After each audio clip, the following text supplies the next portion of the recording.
বিয়ে ভাঙার জন্য নিনজা টেকনিক শিখতে চান তো আজকের ভিডিওটা আপনাদের জন্য। কারণ আজকে যে নাটকের বিষয়ে কথা বলবো সেটার মধ্যে বিয়ে ভাঙার নিনজা টেকনিক শেখানো হয়েছে। তো যারা যারা থাম্বল দেখছেন তারা তো জানেনই, আর বলার কিছু নেই। আর যারা যারা থাম্বল দেখেন নাই তাদেরকে আমি আজকে জানাতে চাই যে আজকের নাটক, যে নাটকের কাজ করেছে খায়রুল বাশার ভাই আর তটিনী। কারণ তাদের দুইজনে, খায়রুল ভাই তো এখন ভেরি ফেমাস পার্সন, কারণ তার যে নাটক গেল, দুর্দান্ত নাটক গেছে। তো ওইটা নিয়ে তো আর কোনো কিছু বলার নাই। অবশ্যই ওইটা নিয়ে আমি রিভিউ করব। রিসেন্ট খুব সুন্দর পুরা নাটকটা নিয়ে আমি দুইটা পার্টে চিন্তা করছি যে রিভিউ করব 2 দিনে। তো এখন নর্মালি আজকে যেটা আর কি রিভিউ করতেছি সেই নাটকের নাম ভুল করে ভালোবাসা হয়। তো ভুল করে ভালোবাসা হয় নামটা একটু ডিফারেন্ট, কিন্তু এটা কেন হয়েছে আমি ফার্স্টে থেকে নাটকটা দেখার পরে বুঝার অনেক চেষ্টা করছি, পরবর্তীতে যা বুঝতে পারছি যে কেন এটা বলা আর কি। তো যাই হোক, এখন যে চলেন আজকের নাটকের ঘটনায় যাওয়া যাক। কারণ খায়রুল বাশার ভাই আর তটিনীর যে জুটিটা, এটা নতুন বিল্ড হচ্ছে। তো নতুন যখন বিল্ড হচ্ছে তাদের যে জুটিটা দুর্দান্ত অ্যাক্টিং করছে, সেই অ্যাক্টিংটা নিতে একটু নজর ফেলাই। চলেন গল্পতে যাই। তো আজকের যে গল্পটা, সে গল্পটাতে ফার্স্টের দিকেই দেখানো হয় যে খায়রুল ভাই আর তটিনী দুজনে বিয়ে করে বাসায় আসছে। আয়শা সালামটা করে কাজের বুয়াকে। তো তারপরে থেকে গল্প শুরু হয়। গল্পতে দেখানো হয় যে তটিনীর যার সাথে বিয়ে ঠিক হয়েছে সে একটু পজিটিভ টাইপের লোক। আসলে এখনকার জামানায় জেনজিরা আসলে একটু পজিটিভ মানুষের থেকে একটু দূরে থাকতে চায়। কারণ হলো পজিটিভ কেয়ারটা আসলে তাদের পছন্দ না। কারণ দেখা মানে জেনজি মেয়েরা ছেলেরা তো জানে যে এখন তারা একটু সবাই ফ্রিডম চায়, ফ্রিডম পছন্দ করে। তো এখন পজিটিভ যারা লোকজন তারা কই যাবে, এখন তাদের তো গতি নাই। তো এর জন্য কি করা, যারা পজিটিভ ভাই তারা একটু মেন্টালিটি চেঞ্জ করেন, চেঞ্জ করে এখন মনে করেন আসেন একটু জেনজি যুগে আসেন। কারণ এখন যুগের সাথে তাল মিলায় তো চলতে হবে ব্রো। তো চলেন যাই, গল্পতে যাই। তো এখন পজিটিভ একটা লোক এসে তটিনের বেস্ট ফ্রেন্ডকে পিটানোর পরে তারপরে যে পিটি দেয় আর কি।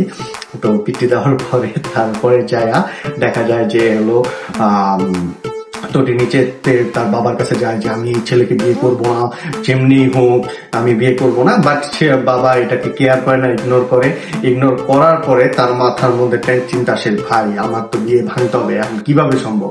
তো এরকম বান্ধবী কিছু আছে যারা দেখা যায় যে একটু কান পড়া দেয়। তো কান পড়া দেয় বলতে মানে ভালো বুদ্ধি দিতে দিতে যায় একটু খারাপ বুদ্ধি দিয়ে ফেলে। এটা আসলে মানে গল্পতে গেলে, গল্প থিওরিতে গেলে আসলে খারাপ হয় নাই। বাট কিন্তু এরকম মানুষ আছে যারা হলো আপনার একটু মনে করেন চিন্তা ভাবনা একটু অন্য লেভেলের। তো এরকম চিন্তা ভাবনা অন্য লেভেলের চিন্তা ভাবনা দ্বারা তাকে বলে যে ফেক বিয়ে করতে। ফেক বিয়ে করার জন্য বেস্ট ফ্রেন্ডকে বলে, কোনো ফ্রেন্ডই রাজি হয় না। তো রাজি হয় না যখন, তখন তো তিনি কি করবে, তখন যায় খায়রুল বাশার ভাই। আর খায়রুল বাশার ভাইয়ের ইন্ট্রোটা দিয়ে নেই। এই গল্পতে সে একজন অভিনেতা থাকে যে হলো স্ট্রাগল করতেছে এখন পর্যন্ত। সে মানে ওভার অ্যাক্টিং, তার ওভার অ্যাক্টিং এর জন্য কোনো বড় রোল পায় নাই, ছোট ছোট রোল করে। তারপরেও তাকে ওইখান থেকে বের করে দেওয়া হয়, যেটা আমাদের ব্যাকগ্রাউন্ড আর্টিস্টদের ক্ষেত্রে অনেক বেশি হয়। নাটকের মধ্যে দেখা যায় ওভার অ্যাক্টিং এর কারণে অনেক সময় বের করে দেয় ব্যাকগ্রাউন্ড আর্টিস্টরা। সরি তা বলতেছি, কারণ হলো আপনারা জানেন যে আসলে যে ডিরেক্টররা থাকে অনেক সময় অনেক আর্টিস্টদের পছন্দ হয় না। যাই হোক, বা কিছু করার নাই। কিন্তু আশা করি যে সবাই এখন ভালো কাজ করে আমাদের মিডিয়াতে। ব্যাকগ্রাউন্ড আর্টিস্টরা অনেক দুর্দান্ত অ্যাক্টিং করে, সবাই মোটামুটি খুবই সুন্দর অ্যাক্টিং করে। তো অ্যাক্টিং নিয়ে বলার কোনো কিছু নাই। তো এখন এখানে ব্যাকগ্রাউন্ড আর্টিস্ট থেকে দেখা যায় যে সে ওরকম কাজ পাচ্ছে না, 4-5 মাস ধরে বাসা ভাড়া দিতে পারতেছে না, প্লাস দোকান বাকি প্রায় 20,000 টাকার উপরে হয়ে গেছে। তো এইরকম মানে স্ট্রাগল মুভমেন্টে হঠাৎ করে তটিনী এসে মানে তার বান্ধবীর থ্রুতে এসে যখন তাকে টাকা অফার দেয়, সে আর না করতে পারে না। এরকম একটা রিহার্সেলের জন্য মানে অ্যাক্টিং এর জন্য চলে যাওয়ার পরে প্রেজেন্ট ডে আসে। প্রেজেন্ট ডে তে দেখানো হয় তারা বিল্ডিং এ ঢুকতেছে। ঢুকার পরে তো আপনারা ফার্স্টে একটা সিন দেখেন যে সালাম করে কাজের বুয়াকে, আসলেও সালাম করে কাজের বুয়াকে। তারপরে যে মা আসে, মাকে বলে, মা অজ্ঞান হয়ে যায়। তারপরে তাকে পানি দিয়ে উঠানো হয়, আবার অজ্ঞান হয়ে যায়। যখন শুনতে পারে মেয়ে বিয়ে করে নিয়ে আসছে একটা জামাই যে কোনো কিছুই করে না, তো অবশ্যই মা বাবা তো একটু পাবেই। তো এখন বিষয়টা হলো যে যখন এরকম বারবার হচ্ছে, এর মধ্যে বাবা আসে, বাবা যখন শুনতে পারে সেও বিশ্বাস করে না, যখন কাবিননামা দেখে তখন তারও বুকের মধ্যে সরি কোন পাশে, হ্যাঁ এটা আপনারা তো জানেনই, বাম পাশেই হয়, যাই হোক।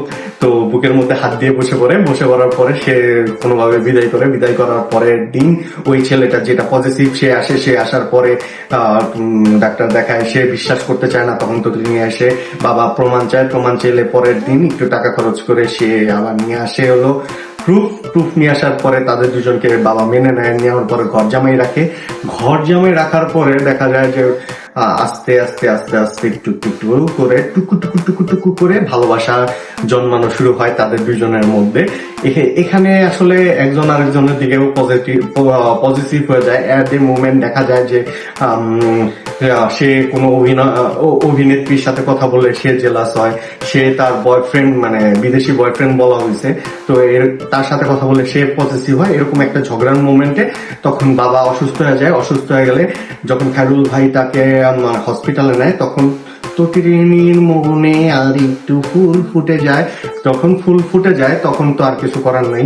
তো সে তার মধ্যে আবার বিদেশে যেতে যায়, বিদেশে যাওয়ার জন্য টাকার দরকার, সেটাও খায়রুল ভাই দেয় তার নিজের টাকা থেকে। তো এরকম ভাবে আসলে একটা ভালোবাসা তৈরি হতে এট এ টাইম ওই যে ছেলেটা মানে বিয়ের জন্য আর কি থার্ড পার্সন সিঙ্গুলার নাম্বার, সেই third person singular number proof নিয়ে আসে যে এটা আসলে বিয়ে না, এটা একটা ফেক বিয়ে, তারা আসলে মিথ্যা কথা বলছে সম্পত্তির লোভে। যখন এই কথাটা আসে তখন তটিনী এসে সব সত্যি কথা বলার পরে, তো যখন বলে দেওয়ার পরে তারপরে দেখা যায় যে ওই ছেলেকে আর কি জিজ্ঞাসা করে যে আমি কি সম্পত্তির লোভ করতেছি, আমি তো এবারে মেয়ে, আমার কাছে লাগতেছে তুমি ভাই আমার বিয়ে করতে যেতেছো সম্পত্তির লোভে, কারণ তুমি বারবার সম্পত্তির কথা বলতেছো, আমি তো এই বাসারই মেয়া, বাপ মা না থাকলে তো তখন সম্পত্তি সব আমার। তো এরকম কনভারসেশন হয়, তখন তাকে বাইর করে দেওয়ার পরে বাবা মারা ফিল করতে পারে যে দুজনকে ভালোবাসে, বাট বলতে পারতেছে না। এদিকে তো খায়রুল ভাই ব্যাগ ট্যাগ গুছায়া সবকিছু নিয়ে চলে যেতে নিলে তখন তো তিনিও বলে যে আচ্ছা ভাই যান ফার্স্টে যান বলে, কিন্তু মনের ভিতর থেকে বলে আসেন, কিন্তু এটা তো হয় না। যখন আর কি মনের কষ্টে শেষ হয়ে যাচ্ছে ওই টাইমে মা আসে, মা এদিকে মেয়েকে বুঝাচ্ছে আর ছেলেকে বুঝাচ্ছে বাবা, দুইজনকে বুঝানোর পরে তারপরে যে তারা দুজন কথা বলার পরে তারপরে একে আরেকজনের উপরে যে ভালোবাসাটা সেটা মানে তারা বের করে দেয়, মনের ভিতর থেকে বাইরে এনে ফেলে, যেটা আমাদের অনন্ত ভাই করছে, ছিঁড়ে বের করে নিয়ে আসছে সে। তো এরকমই বের করে দেওয়ার পরে যখন তাদের আবার নতুন করে বিয়ে হওয়ার পরে মানে অরিজিনাল বিয়ে যেটাকে বলে, অরিজিনাল বিয়ে হওয়ার পরে তাদের দুজনের ভালোবাসার কথা দিয়ে শেষ হয়ে যায়। তো আসলে বিষয়টা হলো যে এখানে শুরু হয়েছে একদিক থেকে, শেষ হয়েছে আরেক দিকে। তো এরকম গল্প আসলে দেশের বাইরে মুভিতে টুবিতে দেখানো হয়, বাট আমাদের এই দেশে আর কি একটু কপি টপি করতে পছন্দ করে, তো হালকা পাতলা কপি টপি হয়ে গেছে গল্প, কিছু করার নাই। যাই হোক ওইটা বিষয় না, বিষয় হলো আপনারা নিনজা টেকনিকটা কি ইউজ করতে পারেন। আপনারা চাইলে বয়ফ্রেন্ড মানে নিয়ে যেতে পারেন, বাট বিয়ে করার কথা বললেন না, তাহলে ভাই জুতার বাড়ি পড়বে, কারণ আসলে এই নিনজা টেকনিকে আসলে সব জায়গায় কাজ হয় না। তো এই নিনজা টেকনিক ইউজ করতে যান না, নাহলে কিন্তু জুতার বাড়ি আর সব পড়বে, কারণ এটা নাটক তো নাটকই, আর রিয়েল লাইফের সাথে নাটক মিক্স আপ করলে শেষ। যাই হোক এখন কিছু করার নাই, যখন শেষ হইতে হবে এখন কিছু তো প্ল্যান করতে হবে। এখন নাটক দেখা যায় আসলে নিজের লাইফে অ্যাপ্লাই করা একটা বোকামি। যাই হোক এখন আপনারা অ্যাপ্লাই করেন না।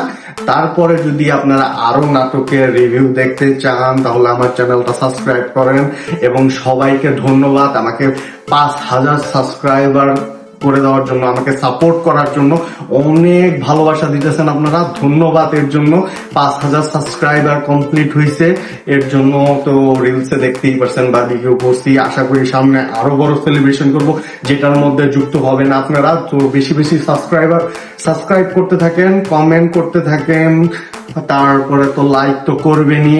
আর যদি আপনারা চান যে খুব তাড়াতাড়ি আমরা আরো বড় সেলিব্রেশন করি, তো এর জন্য বেশি বেশি সাবস্ক্রাইব করেন এবং মানুষকেও সাবস্ক্রাইব করার সুযোগ করে দেন, আমি ভিডিও দেখার সুযোগ করে দেন। আজকে এই পর্যন্ত, আল্লাহ হাফেজ।